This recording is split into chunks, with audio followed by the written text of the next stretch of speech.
Bonjour à tous et bienvenue dans cette nouvelle vidéo. Aujourd'hui, nous allons réaliser ensemble une recette traditionnelle de la cuisine française, un veau marengo. Et c'est parti, nous allons tout de suite voir ensemble la liste des ingrédients. La recette est pour 3 personnes.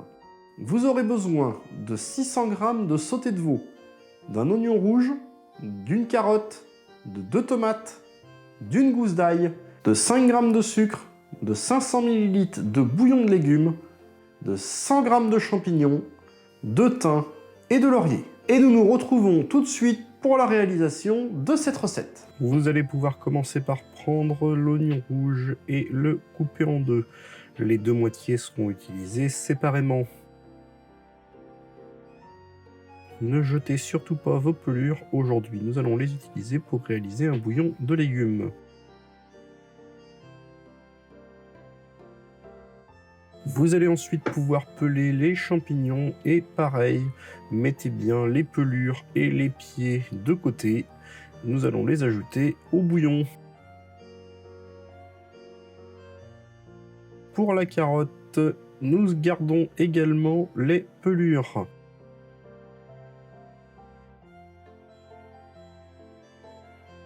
On pare la carotte des deux côtés et bien évidemment, on ajoute le tout à notre bouillon. Pour le bouillon, je ne l'ai pas filmé ici, mais vous ajoutez un petit peu de sel afin de l'assaisonner. Nous pouvons ensuite ciseler notre oignon rouge et le mettre de côté.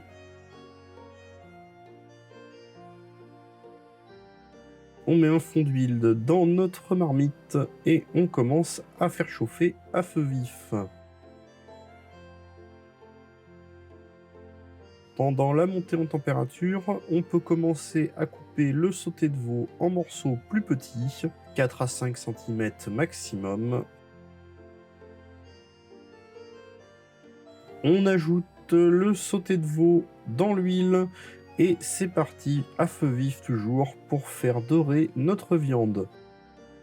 On y ajoute avec la première moitié d'oignon rouge afin que les saveurs se mélangent au mieux.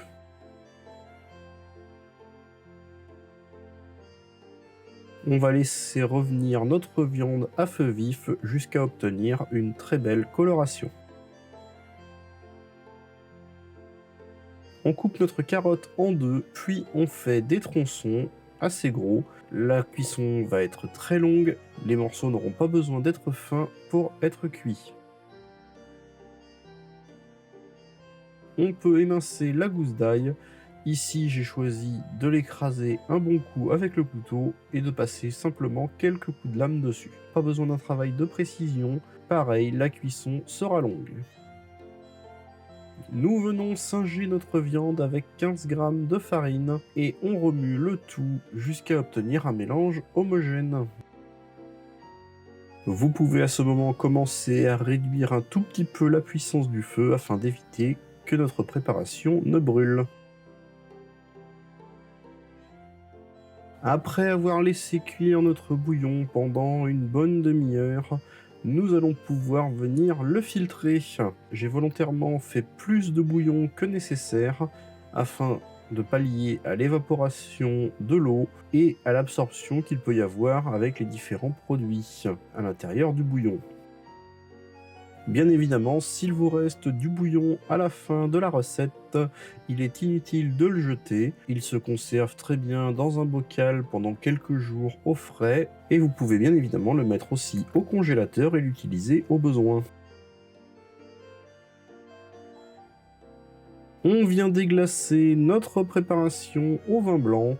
On récupère bien les sucs de cuisson au fond de notre marmite et on mélange.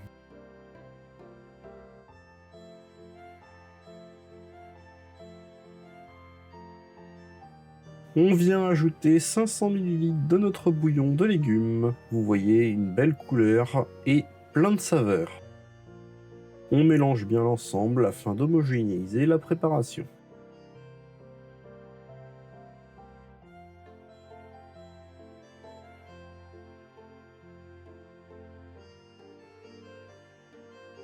On vient ajouter l'ail et la carotte à la préparation.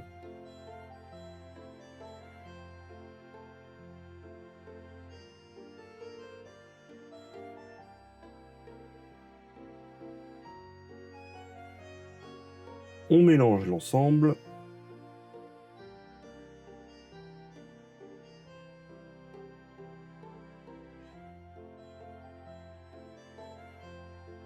On ajoute une feuille de laurier et une bonne pincée de thym.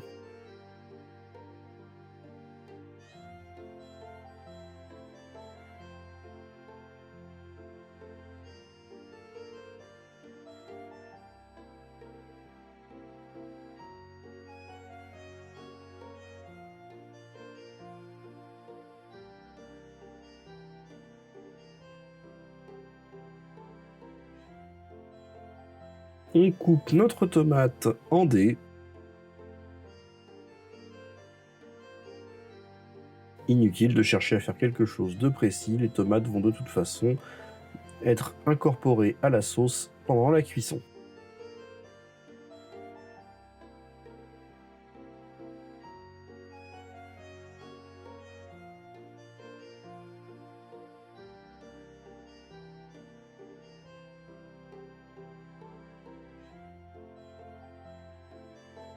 On ajoute les tomates à notre préparation, on couvre et c'est parti pour 2 heures de cuisson à feu doux.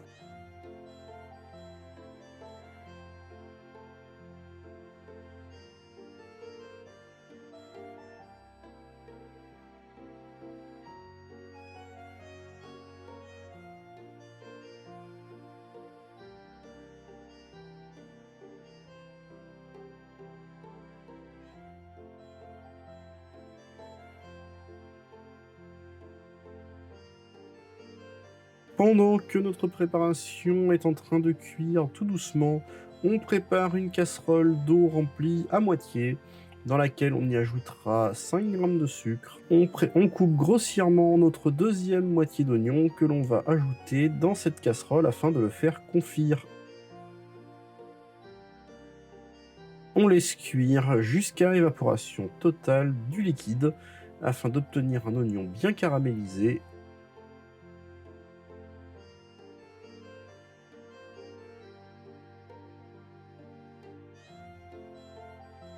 On fait chauffer de l'huile dans une poêle pendant que nous préparons nos champignons.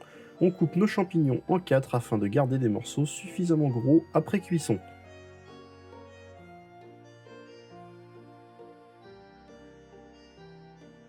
On fait revenir nos champignons jusqu'à obtenir une belle coloration.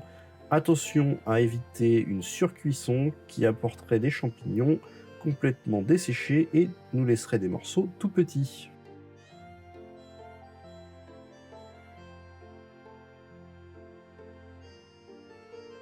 On réserve nos champignons de côté et on les rajoutera à la préparation principale à la fin de la cuisson. Le fait de préparer les champignons en avance et séparément nous permet de garder un maximum de saveur. Après une bonne heure de cuisson, on obtient enfin nos oignons caramélisés.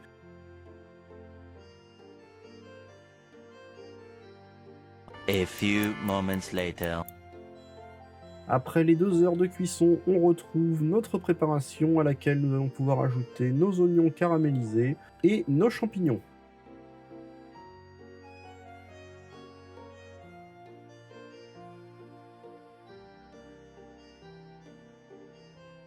On vient bien mélanger l'ensemble et on laisse réchauffer le tout pendant environ 5 minutes. Nous pouvons à présent passer au service. J'ai choisi ici de l'accompagner avec des pommes de terre sautées. Vous pouvez bien évidemment l'accompagner avec du riz ou tout autre accompagnement de votre choix. Il est par exemple tout à fait possible de faire des pommes de terre que vous laisserez cuire avec la préparation pendant les 2 heures. Et vous avez à présent réalisé une magnifique recette de veau marengo. Une recette traditionnelle française qui, je suis sûr, plaira au plus grand nombre. Je vous souhaite bon appétit à tous et vous dis à bientôt pour la prochaine vidéo.